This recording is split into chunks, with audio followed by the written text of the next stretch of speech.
ना थके हैं पैर कभी ना ही हिम्मत हारी है, ना थके हैं पैर कभी ना ही हिम्मत हारी है। हौसला है जिंदगी में कुछ कर दिखाने का, इसलिए अभी भी सफ़र जारी है, इसलिए अभी भी सफ़र जारी है। नमस्कार साथियों, बिल्कुल आप सभी का सफ़र है वो बीएसटीसी पीटीटी 2022 की तैयारी के लिए जारी है और आप सभी का अनिल क्लासेज पर हार्दिक स्वागत और अभिनंदन। और बिल्कुल आप सभी के लिए मैं लेकर के आ गया हूँ बीएसटीसी पीटीटी की शिक्षण अभिरुचि की ये बेहतरीन क्लास। तो आप सभी बिल्कुल तैयार होंगे और चैनल पर पहली बार आए हैं तो चैनल को सब्सक्राइब करके बेल आइकन दबा दीजिए, जिससे आपको आने वाली क्लास है उसका लिंक समय पर मिलता रहे। और अपने दोस्तों के साथ भी इसको ज़रूर शेयर कर दीजिए, ये बहुत ही बेहतरीन क्लास आप सभी के लिए होने वाली है। तो चलिए क्लास को बिना समय गवाए शुरू करते हैं। विकासात्मक कार्य तथा शिक्षा के क्षेत्र में किसका योगदान प्रशंसनीय है। खाली जगह मतलब किसका योगदान प्रशंसनीय है, आपको बताना है। विकासात्मक कार्य और शिक्षा के क्षेत्र में किसका योगदान प्रशंसनीय है। जल्दी से कमेंट्स बॉक्स में अपने कमेंट्स है वो करते रहेंगे। स्किनर का, हैवी घरस्ट का, जोन्स का या हरलॉक का। तो विकास का सिद्धांत है वो दिया है भाई किसने, स्किनर ने। विकास का सिद्धांत किसने दिया, स्किनर ने दिया है। तो इसका सही जवाब आपका क्या हो जाएगा, स्किनर हो जाएगा। विकासात्मक कार्य तथा शिक्षा के क्षेत्र में स्किनर का योगदान प्रशंसनीय है, इज राइट आंसर। चलिए, केलर योजना किसे कहते हैं। दूसरा सवाल है, केलर योजना किसे कहते हैं। तो केलर योजना शिक्षण अभिरुचि से संबंधित है, शिक्षण अभिक्षमता से संबंधित है और इसका आपका सही जवाब है वो है निर्देशों के वैयक्तिक क्रम को। किसको कहते हैं भाई, केलर योजना निर्देशों के वैयक्तिक क्रम को कहा जाता है। तो ए इज राइट आंसर होगा। आगे बढ़ते हैं अगले सवाल की ओर। एक बालक को किसी के नाम एवं चेहरे के विषय में जल्द ही याद आ जाता है, इस तरह की अधिगम शैली को क्या कहा जाता है। यानी एक बच्चा है, उसको किसी का नाम या चेहरा है उसके विषय में जल्दी ही याद आ जाता है। जैसे वो सामने देखता है किसी को, जैसे कभी उसका मामा आया है, कभी अंकल आया है, उसको उसने पहले देख रखा है, उसका नाम सुन रखा है, तो उसको जल्दी से याद आ जाता है, हाँ ये तो वो वाले हैं। तो इस तरह की अधिगम शैली है उसको क्या कहा जाता है। तो ये जो शैली है वो क्या कहलाएगी भाई, ठोस शैली, क्षेत्र स्वतंत्र शैली या क्षेत्र आश्रित शैली या स्वतंत्र शैली। तो इस तरह की शैली है वो क्षेत्र आश्रित शैली कहलाती है। क्या है भाई, स इज आपका सही आंसर है, स इज राइट आंसर। क्षेत्र आश्रित शैली है, उसके आधार पर किसी भी बालक को चेहरा और नाम है वो याद आ जाता है। अगला सवाल है, स्पेनिश भाषी अधिक आसानी से फ्रेंच भाषा में प्रवीणता प्राप्त कर लेते हैं। यानी जो स्पेन देश के निवासी जो स्पेन की भाषा बोलने वाले हैं वो जल्दी ही फ्रांस की भाषा सीख जाते हैं, जिसको फ्रेंच भाषा कहते हैं। तो इस प्रक्रम को क्या कहा जाता है। यानी हिंदी बोलने वाले को, या आप मान सकते हैं मारवाड़ी बोलने वाला जल्दी ही हिंदी बोलना सीख जाता है। यानी मारवाड़ी बोलने वाला जल्दी हिंदी बोलना सीख जाता है। तो ये प्रक्रम क्या कहलाता है। यानी मारवाड़ी है वो भी हिंदी से संबंधित है, इसलिए हिंदी बोलना उसके लिए आसान होता है। इसी प्रकार से स्पेनिश भाषी है उसके लिए फ्रेंच भाषा इसलिए आसान है क्योंकि उसका क्या होता है भाई, धनात्मक अंतरण हो जाता है। क्या होता है, धनात्मक अंतरण उसको कहते हैं। यानी कोई भाषा एक दूसरे से जुड़ी हुई है तो उसको धनात्मक अंतरण कहेंगे, यानी उसको फायदा मिल जाएगा। तो ए इज राइट आंसर हो जाएगा आपका इसमें। स्पेनिश भाषी अधिक आसानी से फ्रेंच भाषा बोलना सीख जाता है, इस प्रक्रम को धनात्मक अंतरण कहते हैं। अगला सवाल है, रमेश इस बात की जानकारी में अभिरुचि रखता है कि लोग अपने कार्य में किस तरह का व्यवहार करते हैं। अगर वो इस अभिरुचि को अपना जीवन वृत्ति यानी कैरियर बनाना चाहता है तो निम्नलिखित में से कौन सा क्षेत्र सबसे उपयुक्त होगा। यानी रमेश नाम का कोई मान लो व्यक्ति या बालक है, वो इस बात में अभिरुचि यानी इंटरेस्ट रखता है कि लोग अपने कार्य में किस तरह का व्यवहार करते हैं। यानी वो लोगों के कार्य के आधार पर उसके व्यवहार का पता लगाना चाहता है। इस प्रकार की अभिरुचि को अपना जीवन वर्त यानी कैरियर बनाना चाहता है, वो इसके ऊपर फोकस करके अपना लक्ष्य प्राप्त करना चाहता है। तो वो कौन सा क्षेत्र उसके लिए ठीक रहेगा, औद्योगिक या संगठनात्मक मनोविज्ञान या न्यायिक मनोविज्ञान या पर्यावरणीय मनोविज्ञान या मानव कारक मनोविज्ञान। तो उसके लिए कौन सा संगठन ठीक रहेगा भाई, उसके लिए रहेगा औद्योगिक या संगठनात्मक मनोविज्ञान। यानी यदि वो उद्योग धंधा करता है तो उसको पता चल जाएगा कि किस व्यक्ति का इंटरेस्ट है, वो कैसे कार्य में है और वो उसको उस कार्य के अंदर अपने काम में लगा सकता है। तो ए इज राइट आंसर। औद्योगिक एवं संगठनात्मक मनोविज्ञान है वह जो लोग हैं उसका कार्य के ऊपर व्यवहार के परिवर्तन के आधार पर जानकारी मिलेगी। तो ये आपका सही जवाब हो जाएगा। अगला सवाल है, शिक्षक को प्रत्येक छात्रों के साथ व्यवहार करना चाहिए। शिक्षक है एक, उसको अपने सभी छात्रों के साथ कैसा व्यवहार करना चाहिए? मित्र की तरह, बराबरी का, व्यक्तिगत रूप से, या किसी से कोई मतलब नहीं रखना है।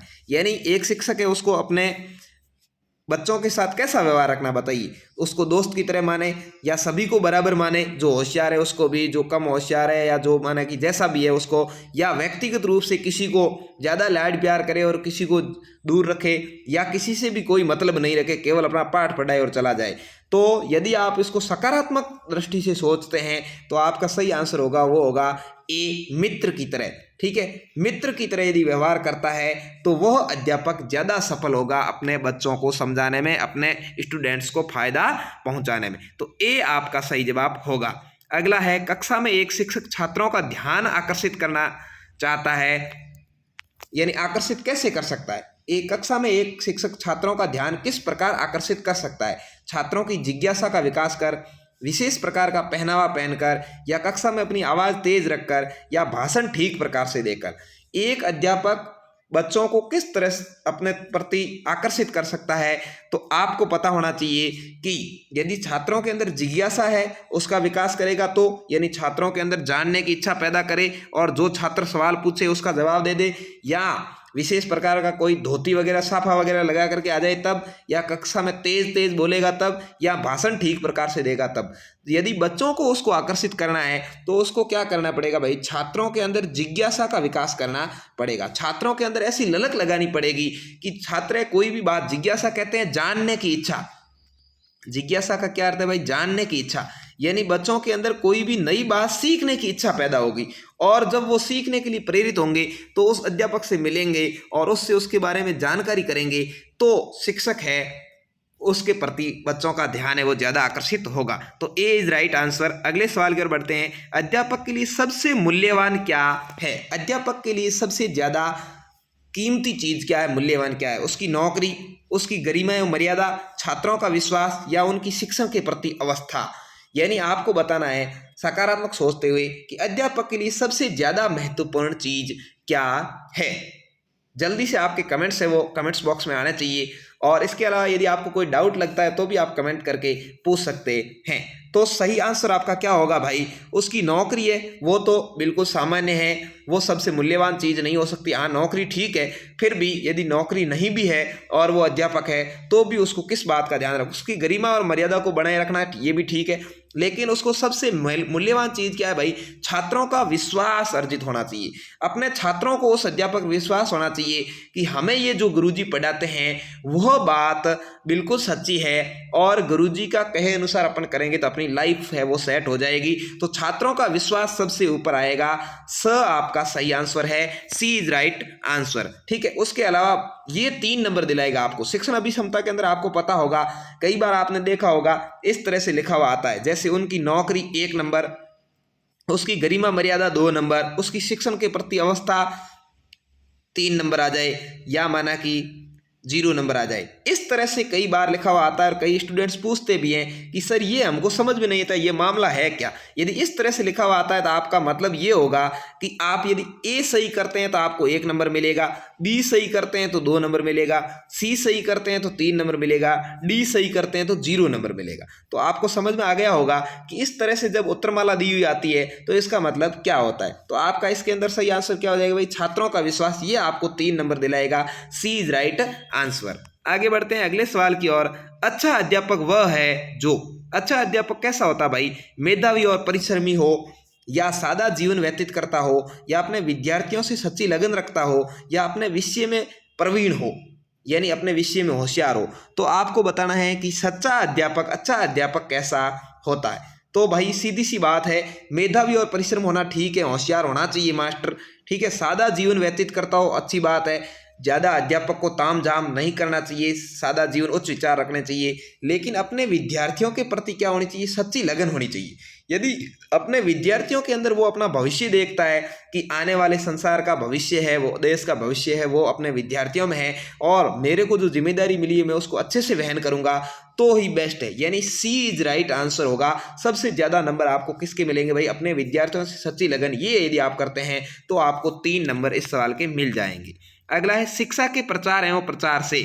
शिक्षा है उसको यदि प्रचार प्रसार करेंगे, फैलाएंगे तो क्या होगा, लोकतंत्र मजबूत होता है, या अंधविश्वास में कमी आती है, या आर्थिक विकास की दर बढ़ती है, या ये सभी होता है। तो आपको मैं बता दूं सारी बातें।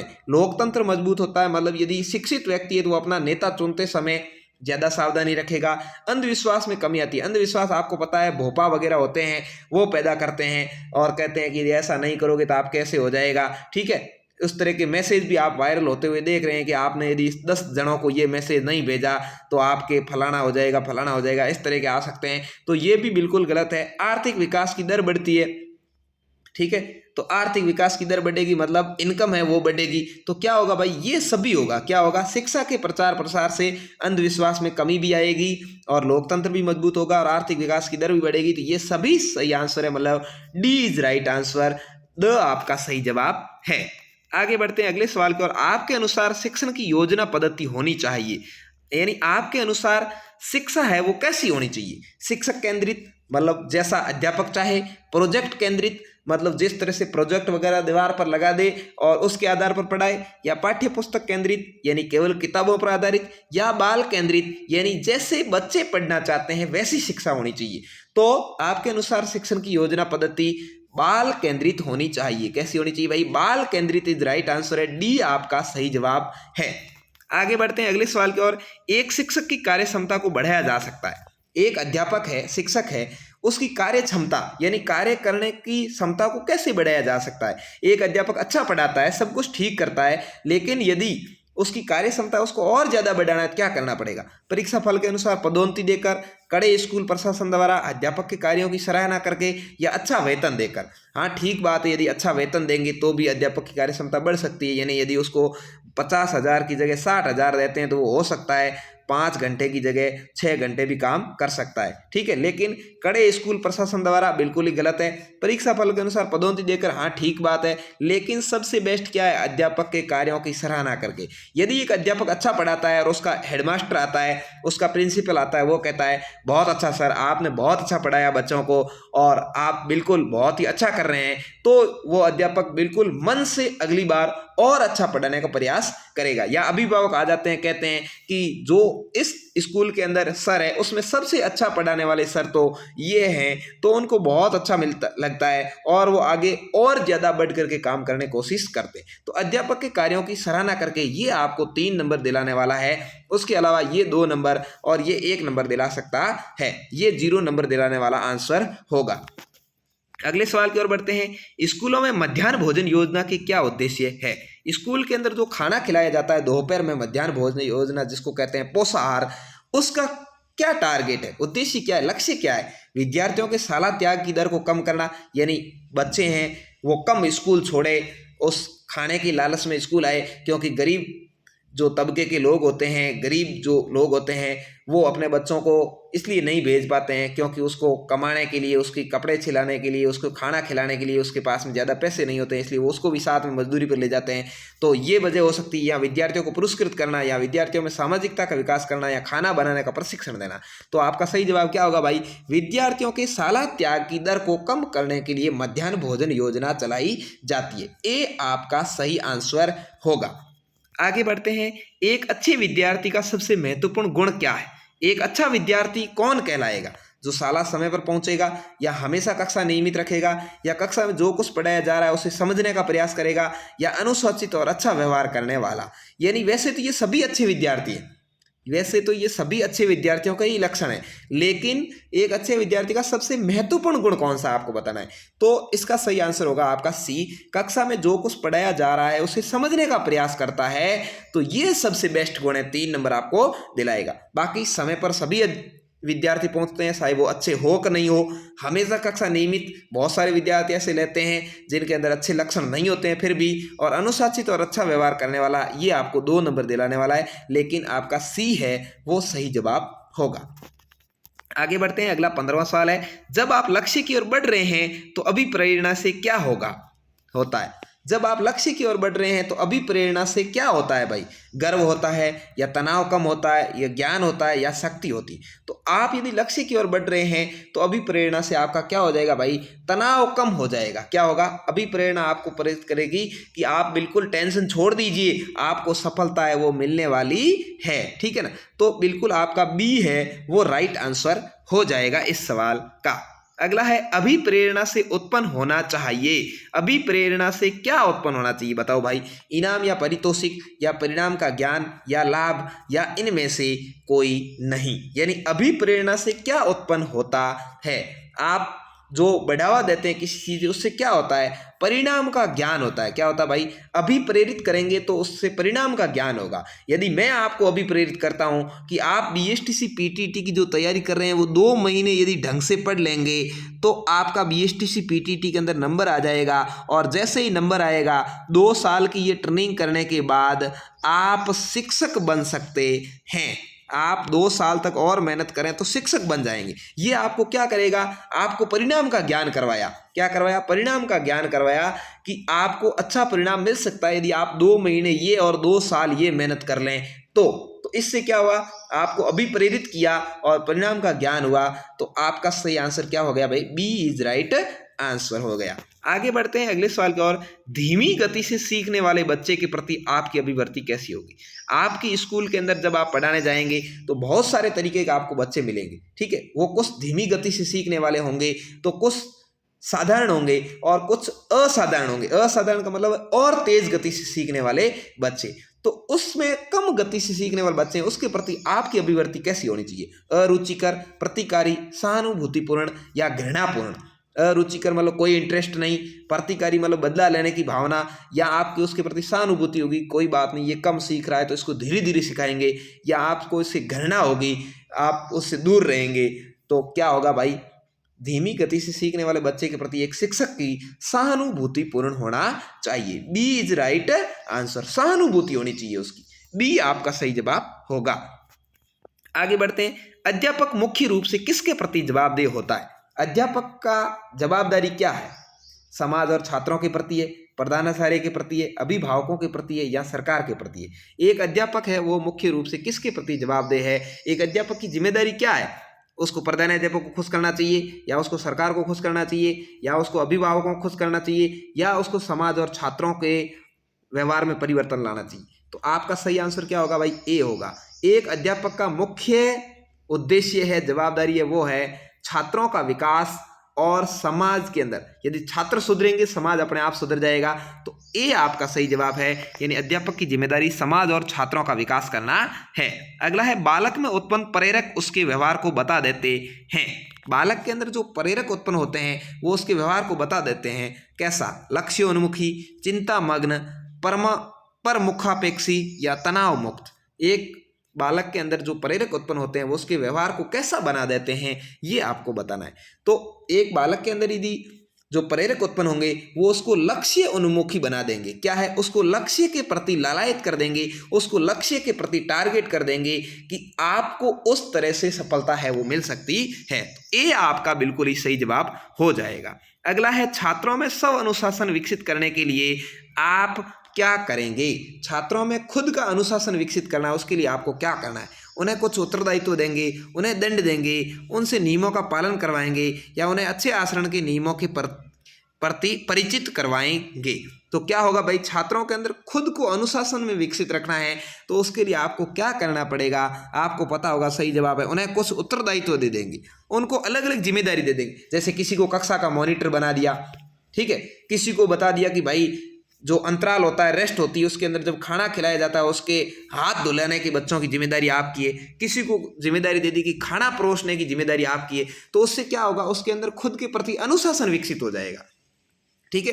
तो उन्हें कुछ ऐसी जिम्मेदारियां, उत्तरदायित्व दे करके अपन ये स्व अनुशासन का गुण विकसित कर सकते हैं। तो ए इज राइट आंसर। तो ये थी आज की क्लास, कैसी लगी कमेंट करके जरूर बताएं। और आपको हर दिन शिक्षण अभिक्षमता की आगे से क्लास है वो मिलती रहेगी। तो इस वीडियो को लाइक और शेयर आप कर सकते हैं अपने दोस्तों के साथ, और आपको पसंद आया तो ज़रूर चैनल को सब्सक्राइब कर लें। धन्यवाद। जय हिंद, वंदे मातरम। मिलेंगे कल इसी समय, तब तक के लिए धन्यवाद।